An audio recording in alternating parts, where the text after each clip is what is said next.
Hi, I'm Dave Young from CryptoCoin.News. This is Bitcoin this week. SEC issues a wave of subpoenas. Icelandic big Bitcoin heist. Europe moves on Bitcoin legislation. Collective action against Coinbase for insider trading. St. Petersburg authorities reject ban on crypto websites. Owners of 40 websites who were banned from the internet last May by a local court in St. Petersburg have managed to get the ruling overturned. Unfortunately for them, it still seems to be referred to another judicial hearing in the Supreme Court of Moscow. Moscow is busy at the moment trying to draft regulations for cryptocurrencies which have no clear legal status. Coinbase is being hit by 2 consecutive class action lawsuits for illegal and unfair business practice. The first refers to a scheme where money was sent by email, the respondents didn't claim the cash and the exchange held on to the funds. The second is about the fiasco that was the launch of Bitcoin Cash, with prices massively spiking just before its debut on Coinbase. The complaint stating the public only had a chance to take part in the sale after insiders had profited from their inside knowledge.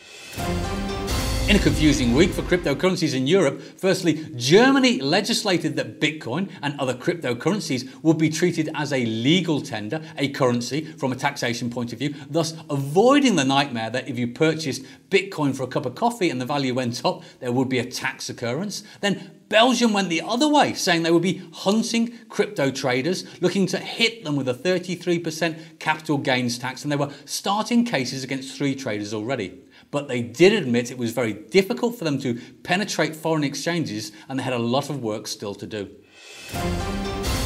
In what is being dubbed the big Bitcoin heist by the Icelandic press, 600 mining rigs in the Exchange Peninsula have been stolen over a number of burglaries. The press is speculating that the rigs will be used for cryptocurrency mining rather than being sold, but it's hard to imagine where 600 rigs might suddenly pop up without drawing attention. 11 people and 1 security guard have been arrested so far, but no equipment has been recovered. Please remember we reported the other month 21 mining rigs were stolen in a Bulgarian town whilst in operation. The US Securities and Exchange Commission has issued over 80 subpoenas to different crypto firms, including TechCrunch's own fund. The move, which is seen by many as an attempt to understand the industry and how to regulate it, will no doubt see many firms fall foul of SEC and be classified as unregistered securities. Michael Arrington from TechCrunch said, "That's fine, they just have to figure out what they want. They need to set up the rules so we can all follow them, and the market is begging for that." This week we saw a 2-year low in the transactional volume for Bitcoin, indicating it is no longer a day-to-day currency and more of a store of value.